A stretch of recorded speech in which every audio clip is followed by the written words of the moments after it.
Boa noite. Imposto de renda, IPTU, ICMS, PIS, COFINS, IOF. O Brasil tem um sistema tributário dos mais complexos do mundo, afirmam os especialistas.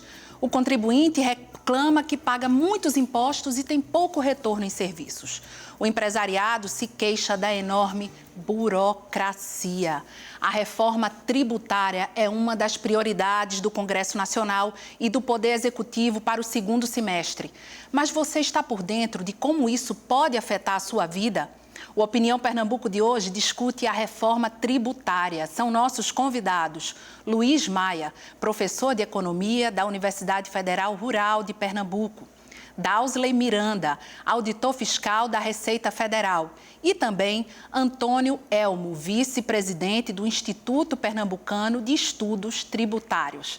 Você pode participar enviando perguntas para o número do WhatsApp. Anote aí, 819-8830-7098. Não se esqueça de colocar seu nome e local onde mora no início da mensagem.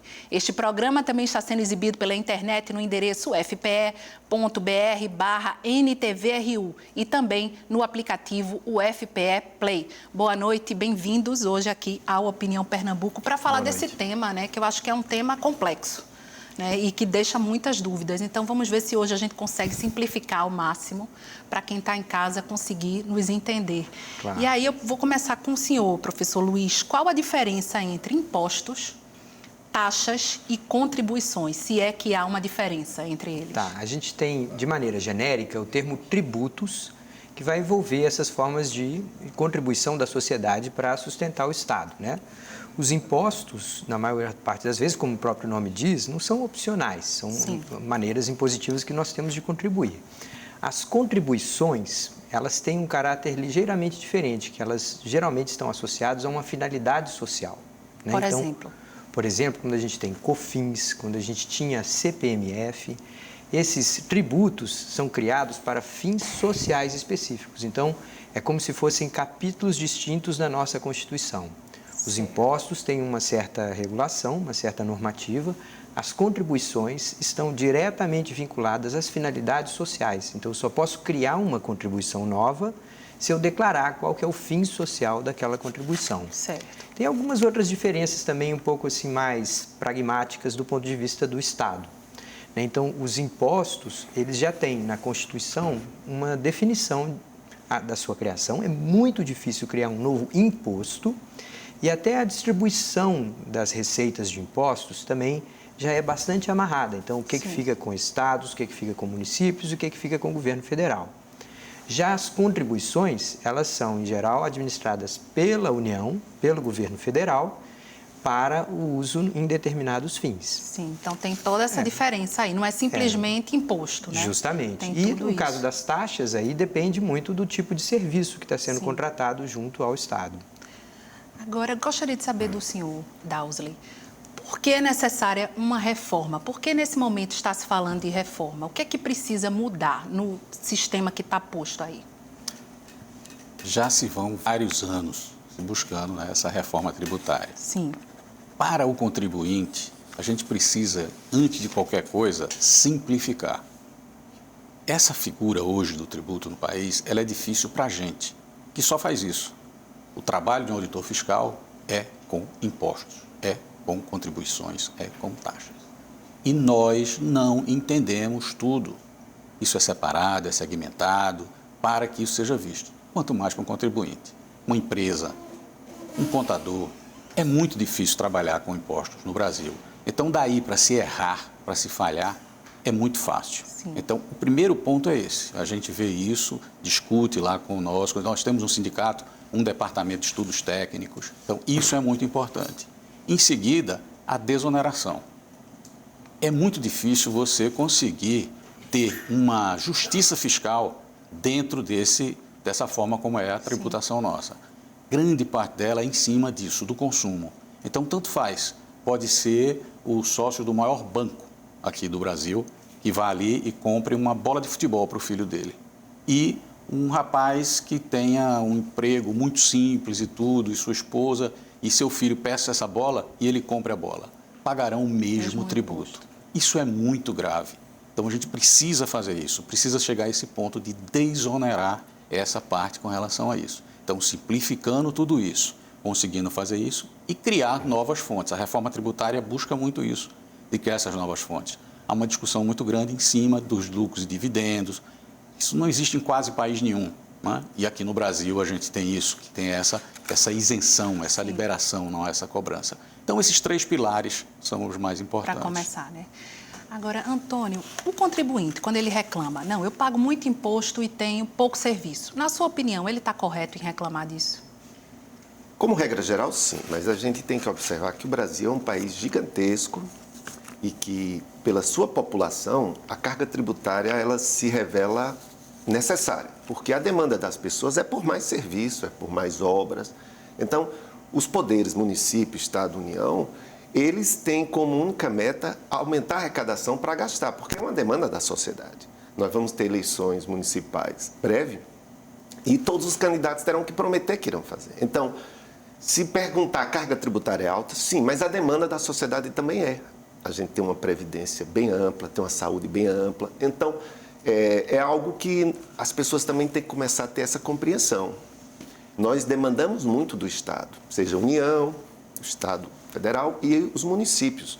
Não há como fugir. Todo mundo quer que reduza a carga tributária, mas cada vez mais se solicita mais obras, se solicita mais serviços. Não há, essa conta não fecha.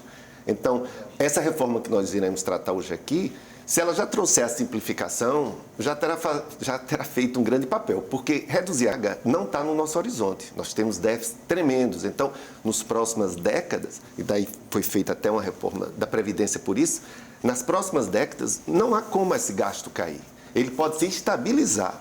Portanto, apesar da carga ser alta, temos que ter essa compreensão de que nós, como sociedade, demandamos muito serviço e os governantes saem criando tributos para cobrir. Verdade. Agora, uma dúvida que eu tenho, professor Luiz, e que aí está ligado com isso que eu perguntei a Antônio. Eu sou cidadão, pago IPTU. Então, naquele momento que eu pago IPTU, eu já tenho automaticamente direito a ter uma melhoria no meu bairro ou não? Isso é relativo. Esse dinheiro vai todo para um lugar só e aí são os políticos que resolvem. Como é que isso acontece? No Brasil, a gente sente falta muito dessa postura que você acaba de se referir, né? De uma cidadania plena, em que a gente se reconheça também obrigado a pagar os impostos, mas também contribuir com a coletividade. Então, dentro dessa criação, dessa cidadania, que ainda é precária, o que a gente vê é que a maioria das pessoas olha para o sistema tributário e só vê injustiças, só vê falhas, só vê uma enorme complexidade. E se a gente for realmente analisar, nos últimos 30, 40 anos, nós fizemos assim um trabalho péssimo. Nós realmente piorar aquilo que já era ruim. Então, é natural que hoje as pessoas se sintam muito injustiçadas, revoltadas com o sistema tributário atual. É interessante também perceber que a demanda por reforma dessa estrutura tributária não se dá somente porque o Estado está quebrado e não tem dinheiro para pagar suas contas, mas principalmente porque hoje a gente despende um enorme esforço apenas para cumprir as obrigações. Então, uma coisa é você pagar muito imposto, outra é você ter que contratar um advogado, um especialista em direito tributário, apenas para lhe orientar. Para não ter problema na receita justamente, depois, né?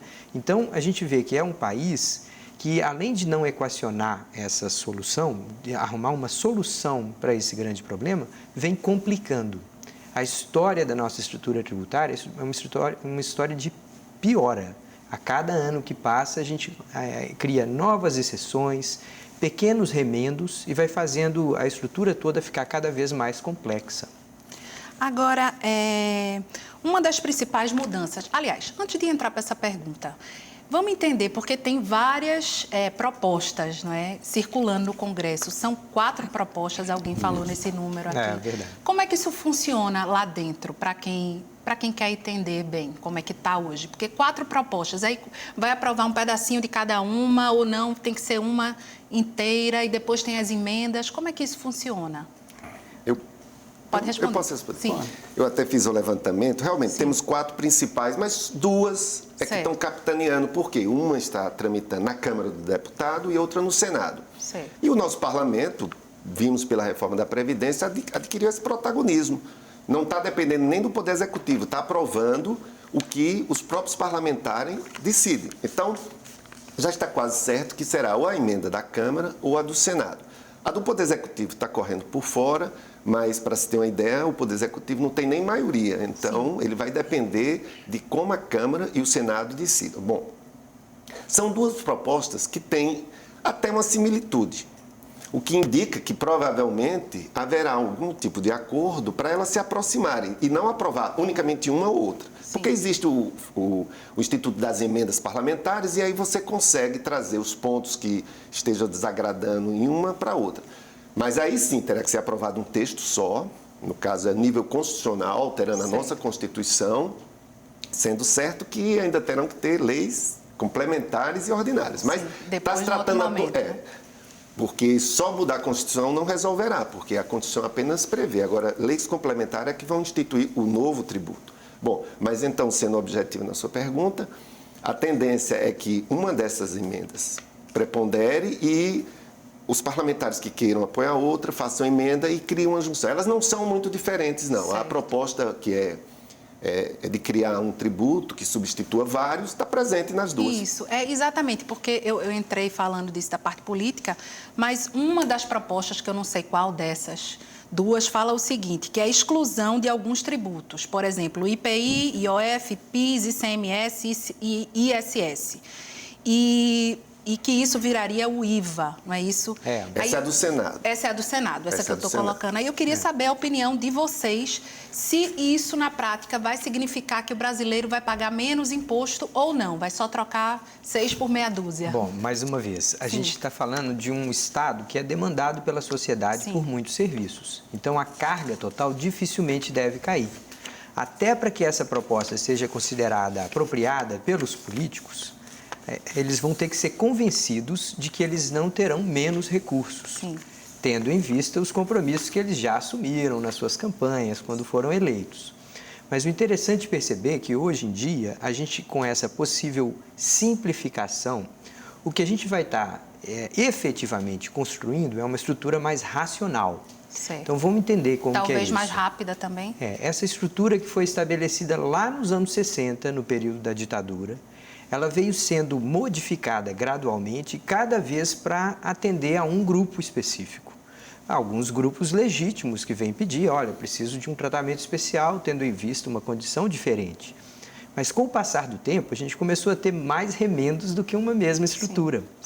Então, na hora que a gente tenta fundir vários desses tributos, criar um apenas e seguir as mesmas linhas de tributação que deram certo em outros países, é mais provável que a gente tenha uma estrutura racional, ou seja, que eu não vou escolher qual setor que vai ser mais lucrativo do que outro através do tributo, que eu não vou onerar excessivamente um setor de modo a torná-lo inviável para o nosso país, né, destruindo setores.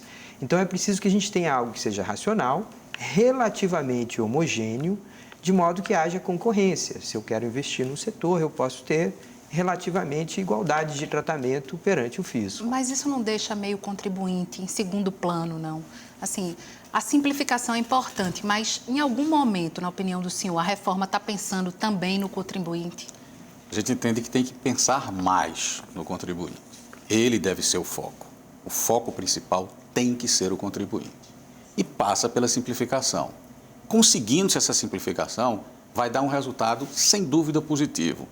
Por tênue que seja, porque na hora que você consegue desonerar o consumo, significa que você vai conseguir que esses produtos fiquem mais baratos. Certo. Ficando mais baratos, eles terão um movimento maior, ele será mais vendas precisará de mais produção precisará de mais funcionários. Então, existe essa figura que pode se gerar esse círculo virtuoso, mas nós vivemos num país continental. As diferenças são imensas, não são grandes, não são enormes, são imensas.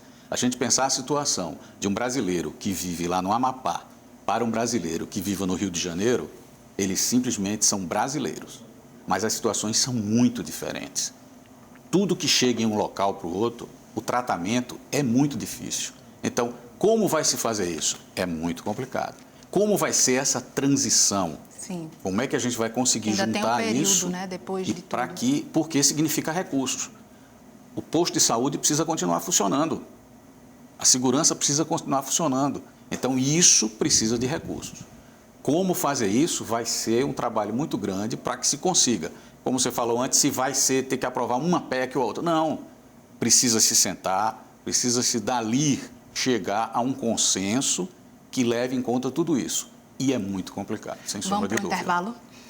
Hoje a conversa é sobre reforma tributária. Voltamos já.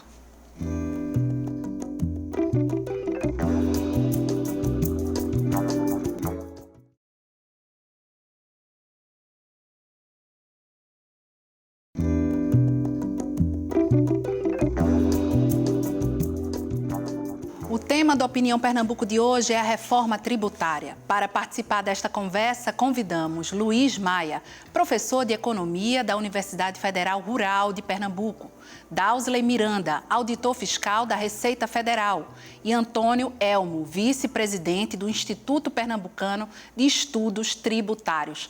Você pode participar enviando perguntas ou comentários para o número do WhatsApp. Anote aí, 819-8830-7098. Não se esqueça de colocar seu nome e local onde mora no início da mensagem. Este programa também está sendo exibido pela internet no endereço ufpe.br/NTVRU e no aplicativo UFPE Play. Vamos voltar. No bloco passado, a gente falou do IVA, né, que eu estava até chamando de IVA. Queria que o senhor explicasse um pouco melhor como é que vai ser esse IVA ou IVA. O que é que ocorre? Nosso sistema tributário foi crescendo, foi ficando complexo e aconteceu de vários tributos incidirem sobre os mesmos fatos. Só para dar um exemplo para as pessoas entenderem. O faturamento de um supermercado, ele paga no nível estadual ICMS e no nível federal COFINS. Sim. Mas é o mesmo faturamento. Então, dois tributos, duas obrigações, duas legislações, a complexidade se tornou tal que pensou-se nessa solução, que é você eliminar vários tributos e concentrar em um só, que no mundo se chama IVA e nós aqui estamos batizando de IBS, Imposto sobre Bens e Serviços. No mundo ele se chama IVA porque é Imposto sobre Valor Agregado. Por que esse agregado? Voltando ao supermercado. O supermercado compra um produto por R$100 e vai vendê-lo, digamos, por 150. Então, a partir de agora, ele só vai pagar esse novo imposto, o IBS, sobre 50, o que ele agregou. O 100 ele recebeu, não foi ele que produziu aquela riqueza, então ele só irá pagar sobre 50. Isso será feito com crédito, débito, isso aqui é meio complexo. Mas o importante é que ele só vai pagar sobre o que ele agregar. Então, a partir daí, o IBS vai incidir sobre isso de empresas comerciais, industriais e de serviço. E chegou-se a essa conclusão de que vários tributos estavam sobrepostos. Então, a proposta que está no Senado elimina 9 tributos. A proposta que está na Câmara elimina somente 5. Provavelmente, como falamos no primeiro bloco, deverá ainda haver uma amálgama entre ambos aí. Para poder chegar. Para trazer mais, já que você vai simplificar, vamos adiante. Então, para as pessoas entenderem, em tese é para ser neutro. Vai substituir 6 por meia dúzia. Sim. Mas isso vai trazer um ganho de escala para o país, vai trazer uma simplificação que vai tornar tudo, digamos assim, mais fácil de abrir uma empresa, de gerir. Então é positivo, na sua opinião? Sem dúvida. Claro que os pormenores e a implementação podem tornar tudo caótico, porque nós já falamos aqui, vai ter uma transição. Sim. A transição serão, na do Senado, 5 e a outra 9 anos. Então, imagine, durante 5 ou 9 anos, iremos conviver com a atual complexidade e mais o novo. Então, vai ser um tempo ainda mais difícil. Para que apenas daqui a 5, 6 anos é que surge essa eliminação. Então, no início, isso está trazendo uma preocupação. Por que tem que ter essa transição? Justamente porque como é que você muda de um para o outro se a máquina está funcionando no dia seguinte? Então, querem fazer de maneira muito cautelosa, tirando a alíquota de um, passando para outro. A alíquota de um até zerar uma, mas isso aí, só por isso, já traz uma complexidade, né? Agora, hoje, a gente tem... O senhor quer complementar? Não, eu só queria pegar um gancho da fala do colega para mencionar que, em particular, um setor no Brasil que hoje é muito prejudicado pela nossa atual estrutura é o setor industrial. Por quê? Porque a gente tem ali várias cadeias, né? Várias atividades que são encadeadas. Um compra do outro, transforma um pouco, passa para o outro, que transforma, e até chegar no consumidor final, você tem várias etapas de tributação. Então, com esse novo sistema, a gente tende a fazer com que o produto industrial hoje no Brasil, que é super tributado, ele talvez se torne mais competitivo. E a gente sabe que todos os setores são importantes, o setor de serviços, o setor agropecuário é importante, mas a gente sabe de uma importância ainda fundamental na indústria. A indústria tem uma qualidade de empregos, gera uma série de demandas para os outros setores. Ela é um setor que está no meio do sistema econômico. Então, ela tem efeitos para frente e para trás. Ela ajuda a dar dinamismo para o nosso setor agropecuário e ela negocia muito com o setor de serviços. E hoje o setor mais tributado, o tributado de forma mais caótica, é o setor industrial. Agora, e como é que a Receita vem recebendo? A Receita tem participado dessas negociações? Qual tem sido o papel de vocês nesse trâmite? Se a Receita tem também algum representante? Sem dúvida, a Receita está participando de toda essa discussão, tudo isso que é feito. No sindicato nós temos um setor, né? Nós temos um departamento de assuntos técnicos que faz estudos. Esses estudos são entregues, inclusive, aos parlamentares, para que toda essa coisa passe para quem, de fato, trabalha com aquilo ali, como a gente chama de lá do chão de fábrica. Quem é que está no dia a dia daquilo, né? Quem é que sofre com aquela coisa, quem entende, quem tem esse... Um problema grande, como o Tony falou, que a gente tem, é do nosso contencioso, é da nossa disputa jurídica, é do que a gente tem parado lá. Hoje, acho que o CARF, que é o setor que faz o julgamento da esfera administrativa ainda fara toda a esfera judicial, a gente tem em torno de 700 bilhões em discussão. Chegando-se a um consenso desse, pode dizer que tudo isso acaba. Sim. Porque a gente passa de ter essa discussão. Como ele falou, hoje você tem um imposto que paga aqui em Pernambuco de uma forma, ele vai para Manaus, tem outra. Quando eu trago de lá para cá, tem outra. Quando eu exporto, tem um jeito. Quando eu exporto só uma parte, tem outro jeito. Se eu pego uma parte... Então, é muito complicado. Isso gera esse contencioso, gera essa discussão. Eu tenho a minha verdade, o outro tem a sua verdade, o Estado tem sua verdade. Então, essas verdades geram isso, que vai se discutindo anos.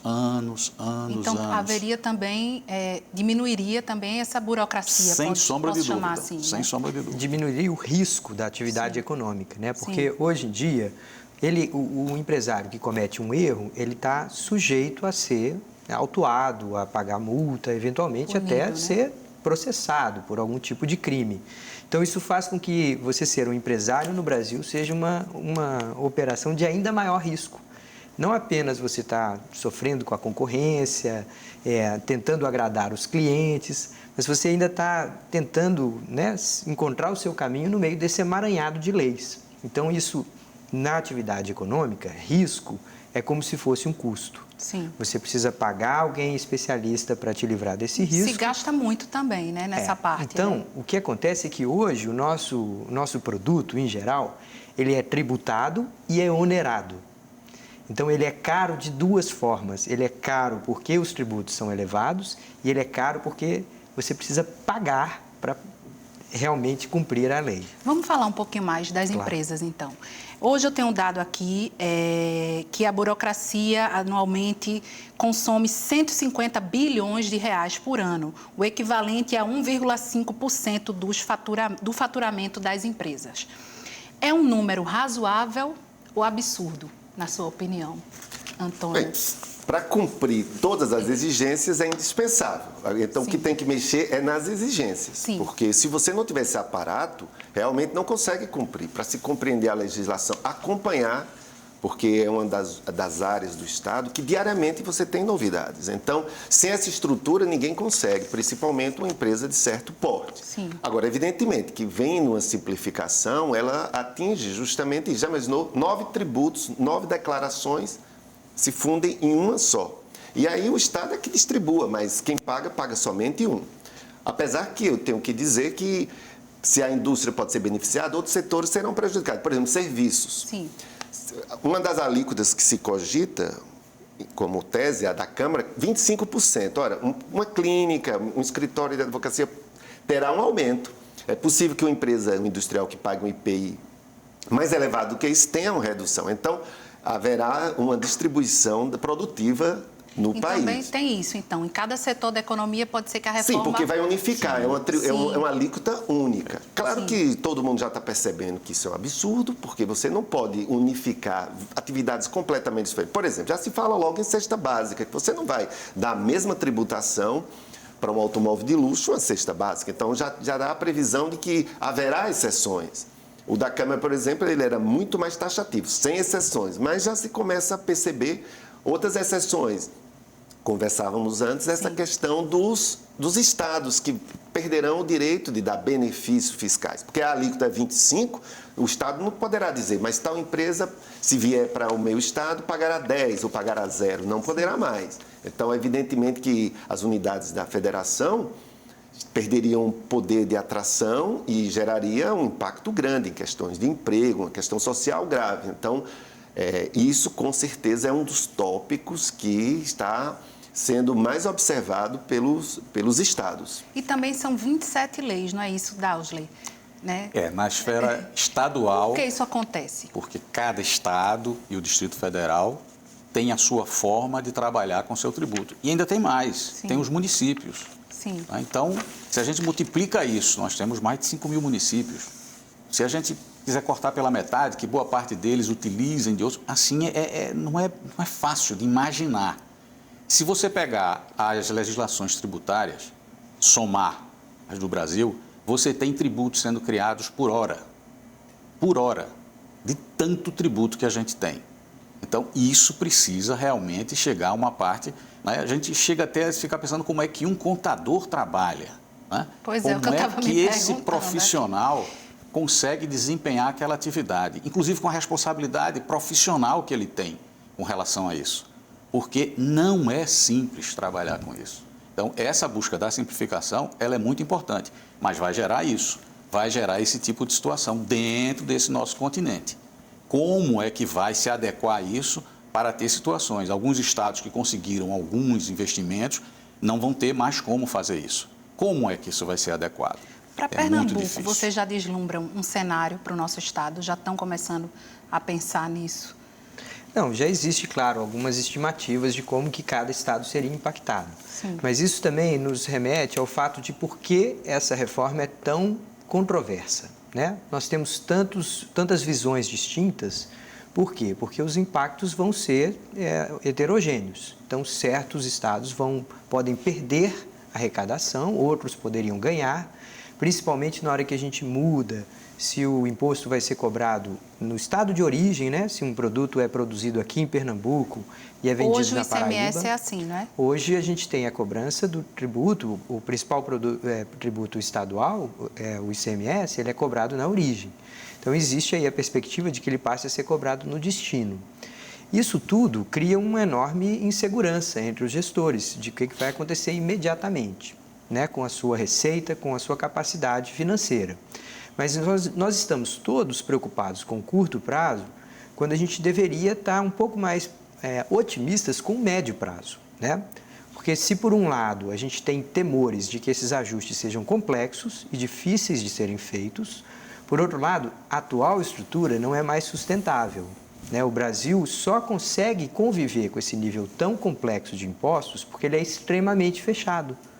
Então, a gente não enfrenta tanta concorrência de países que têm estruturas mais racionais. Depois, no próximo intervalo, eu quero saber como essa questão de ser fechado. A gente volta já com o tema reforma tributária.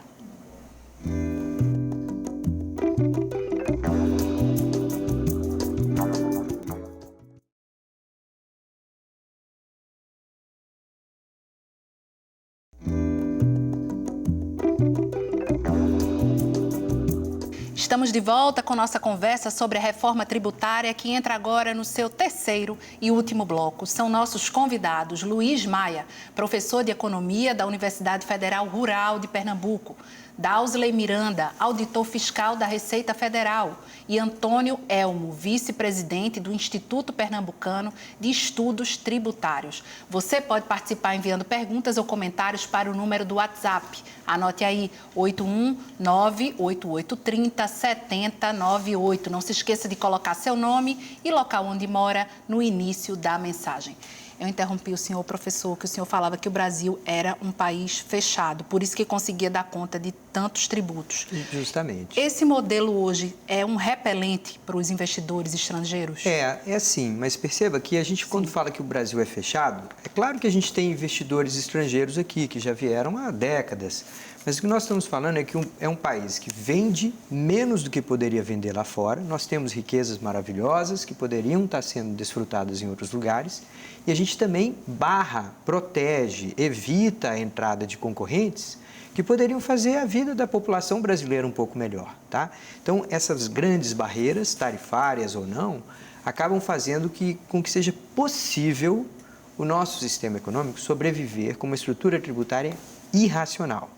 Tá, então, ao fazer uma melhoria, uma simplificação e uma racionalização desse sistema, a gente está tornando não apenas os negócios brasileiros mais lucrativos, menos arriscados, mas também a gente está fazendo com que isso seja um ambiente mais interessante para que investidores estrangeiros venham aqui. Então, também pode chamar quem está para investir. Justamente. Né? Então, a gente está falando de ganhos mútuos, não apenas para a indústria nacional, para os setores nacionais, mas também para investidores e concorrentes internacionais. E a possibilidade da volta da CPMF? Isso é muito estranho falar disso agora, nesse momento, que está justamente se pensando como diminuir essa carga e, de repente, a gente ouve na imprensa a volta da CPMF. Como é que quem está em casa entende isso? Tudo tem origem num mito que se criou, que ele é muito sedutor, chama-se imposto único. Sim. Que é a possibilidade de você pagar apenas um único tributo. Todo o Brasil pagar um único tributo. Todas as empresas, todas as pessoas. Então, claro que isso você fica empolgado com essa possibilidade, porque aí seria a desburocratização completa, seria... Só que ele traz grandes consequências produtivas, enfim. Aí o que é que ocorre? Um período fez sua experiência, criou um tributo sobre o cheque, como se dizia na época, que seria uma experiência para possivelmente suceder os outros. Findou, ficando todos, mais a CPMF, né? Que se eternizou e por uma votação aí é que terminou, podia estar até hoje. Bom, passados esses anos todos, mas todo mundo percebeu, os estados perceberam que é um tributo fácil de cobrar, difícil de evitar. Então, no bojo dessa reforma atual, surgiu de novo esse assunto, surgiu um imposto sobre movimentação financeira, que seria cobrado todas as vezes que você depositasse ou sacasse algo no banco. Porque cheque quase não se usa mais. Cheque seria. Mas aí a partir de seria cartão Sim, de tudo. Qualquer de tudo. movimentação que você fizesse, a alíquota Certo. sugerida é 2,81, que se fosse a única, até que em tese... Bem, mas ela sofre um repúdio grande na população, porque já sabe que vai ficar essa e todos os outros, não eliminará os outros. Então, o parlamento está recebendo mal. As pessoas recebem mal, a imprensa recebe mal, todo o campo que estuda, os fiscos também entendem que ele, apesar de ser simples, ele é muito irracional, porque ele interfere demais na produção. Porque imagine, pessoas a partir daí iriam evitar banco, ou então quem é obrigado a usar iria pagar muito, enfim, só tem... Bom, mas ele é um dos 4 projetos que está circulando. Agora, é o de menos, é o que tem menos possibilidade, porque já foi dito na Câmara e no Senado que esse é uma rejeição completa. De vez em quando volta como uma ideia brilhante, mas pelo jeito, e é bom que seja assim, fique para alguma outra década adiante. No atual modelo, Dausley, alguns empresários raciocinam ainda que é mais lucrativo contratar advogados para reduzir essa carga tributária do que propriamente investir na produção, na contratação de mais funcionários, na sua opinião? De fato, isso é uma infeliz realidade que a gente convive. Porque se você consegue se planejar melhor, você vai conseguir reduzir a sua carga tributária.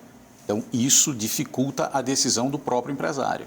Se ele mantém a forma de trabalho dele com relação aos tributos e investe na sua produção, ele pode ser penalizado.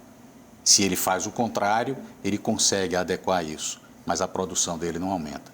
E o que a gente precisa no país é de mais produção, é de mais emprego, é de conseguir ter que esse jovem que está hoje chegando no mercado de trabalho, ele tenha onde trabalhar. Mas, diante da situação, a gente não tem nem como recriminar esse empresário que utiliza desse caminho, que é um caminho legal, Ele está buscando ali, dentro de tudo isso que existe, a forma melhor para ele trabalhar. Então, não é para a gente chegar e dizer que ele está errado. A reforma tributária pode, então, ter algum impacto nesse índice aí de desemprego que está posto? Vocês têm, assim, perspectivas positivas nesse sentido? Com certeza. A gente sabe que a tributação é um dos motivos por que o nosso país não cresce. Tá? Então, nós temos aí gargalos estruturais, nós temos problemas na educação, no saneamento. Todos esses problemas decorrem, muitas vezes, do fato de que nós somos um país em construção, né? E, como tal, é muito difícil que a gente consiga reduzir a carga tributária nesse momento. Os colegas já mencionaram anteriormente. Então, reduzir já é... Pois é, então nós precisamos pelo menos fazer com que ela seja racional, Sim. que ela seja simplificada e que ela não vá contra o talento das pessoas, sejam elas empresários, trabalhadores. Hoje nós temos a carga tributária e a estrutura tributária como sendo uma bola de ferro presa ao calcanhar do empresário. Tá? Então, é muito provável que com um aperfeiçoamento, como está sendo proposto, da estrutura, a gente tem enorme incentivos para negócios e para empregos no Brasil. Essa é uma perspectiva muito provável. Esse é um dos pontos positivos, então, Com da certeza. reforma, né? É. Agora, Isaías Santana, do Cordeiro, pergunta qual a taxa do IVA no Brasil? Vou passar para Antônio Elmo essa pergunta. Proposta. Está em elaboração e, por exemplo, a proposta do Senado seria uma alíquota única, mas que seria votado parte pelo município, parte pelo Estado e parte pela União. Juntaria e teria uma alíquota única. Hoje, se avalia que seria em torno de 25%. Seria um equivalente aos tributos que vão ser eliminados. Então, digamos, o supermercado hoje que paga 18% de ICMS passaria a pagar 25%, mas em compensação deixaria de pagar alguns tributos. Então, em tese, ou ficaria igual ou até poderia baixar numa empresa comercial. Numa empresa industrial talvez baixasse, numa empresa de serviço pesasse muito, porque hoje a carga é menor do que 25%. Sim. Já, por exemplo, uma coisa que todo mundo conhece, que é um regime simples, simplificado de pequenas e médias empresas. Esse seria eliminado. Então, poderia haver, aí sim, desse tipo de empresa pagar mais. Apesar que, obviamente, que o parlamento não vai deixar, porque a grita seria tremenda, né? Sim. Então, já Isso no é polêmico, Senado já né? está Bem claro, polêmico. no Senado já está claro que fica, na Câmara ainda não foi mexido no texto, mas já imaginou todas as pequenas e microempresas dobraria ou triplica. Quem está pagando 2, 3, 4% passaria para 25%. É algo impensável. Então, mas hoje no texto está assim. Mas ainda não foi votado, provavelmente isso vai ser alterado. Eu tenho um comentário aqui de Ananias de Camaragibe. Temos que fazer essa reforma, pois a carga tributária é grande e o Estado está estufado e os recursos não chegam ao contribuinte. Deixa eu ver outra pergunta. Anderson Eduardo, aluno da Rural e mora no Janga. O que os entrevistados acham da cobrança de imposto no lucro ao invés da cobrança no preço dos produtos da empresa? Vou passar essa para Dausley. Sem dúvida. Como eu falei já antes, né, hoje a gente tem o Brasil como é quase que uma jabuticaba nossa isso, de não cobrar impostos sobre a distribuição de lucros. Sim. Então, os dividendos e o lucro no Brasil, eles não são tributados. Criou-se isso, acho que em 96, e perdura até hoje. Então, é uma luta grande que tem, o sindicato batalha muito nisso, já fez diversos estudos com relação a isso. A busca de um imposto justo passa por isso. Passa porque isso seja tributado. Porque, de fato, a gente consegue chegar numa forma mais justa de que quem está tendo lucro tribute aquilo ali e não no produto onde está indo e vai para todo mundo. Não desse imposto único, que seria extremamente regressivo. Ele vai igual para todo mundo. O imposto, ele tem que se buscar isso. Então, o imposto de renda, essa tributação, ela consegue, de fato, é o que tem. No mundo maior, no primeiro mundo, é isso aí, é buscar tributar a renda das pessoas, que aí sim passa a ser mais justo. Tem um modelo também elaborado pelos secretários estaduais da Fazenda, inclusive o nosso secretário aqui, o Décio Padilha, que está à frente desse grupo. Esse modelo prevê a restituição de parte do que é recolhido. Aí Dausley falou lá no primeiro bloco essa questão da bola de futebol para uma pessoa mais simples e para um dono de um banco, os impostos são os mesmos. Isso ajudaria a diminuir essa discrepância, professor Luiz, se conseguisse ser implementado a restituição do imposto? Pois é, o que nós estamos vendo aí é uma série de propostas para tentar fazer com que a transição para um novo sistema funcione de uma maneira, digamos, não traumática, né? Sim. Mas é importante a gente entender que o que está acontecendo é aquilo que, ou pelo menos que se propõe, é aquilo que o ministro da Economia repete muitas vezes. Ele está falando assim, olha, nós precisamos que os impostos cheguem lá na ponta, lá onde eles são necessários. O recurso do imposto tem que estar nos municípios ou no estado, ou pelo menos onde está o serviço de saúde, onde está a segurança pública, né? Então, existe essa necessidade de fazer uma reequação de todo o bolo dos tributos. E nessa transição, existem várias propostas como essa, de falar como que nós vamos fazer a adaptação, a transição para um novo sistema tributário. Sim. E isso, obviamente, vai ter que ser algo gradual, sob o risco de causar o colapso financeiro de um estado ou de um município. E a guerra fiscal? Vocês também estão... Como é que vocês estão enxergando? Essa reforma tributária pode, enfim, trazer um pouco de paz para essa guerra fiscal? Esse tema é um vespeiro, viu? Sim. Porque ele, ao mesmo tempo que tem aspectos muito favoráveis, ele também tem aspectos muito questionáveis, porque há uma deturpação de legislação, estados brigando, criando incentivo. Exato. Bom, mas é uma realidade posta que nós temos situações regionais que precisam de uma atenção. Então, hoje é tratado como? Alguns governos estaduais criam uma redução da tributação, o que, inclusive, é considerado inconstitucional. Mas vem sendo feito, já tem legislação para tentar manter, enfim. A partir daí, o IVA, que é o IBS, essa porta seria fechada. Então, o impacto é grande.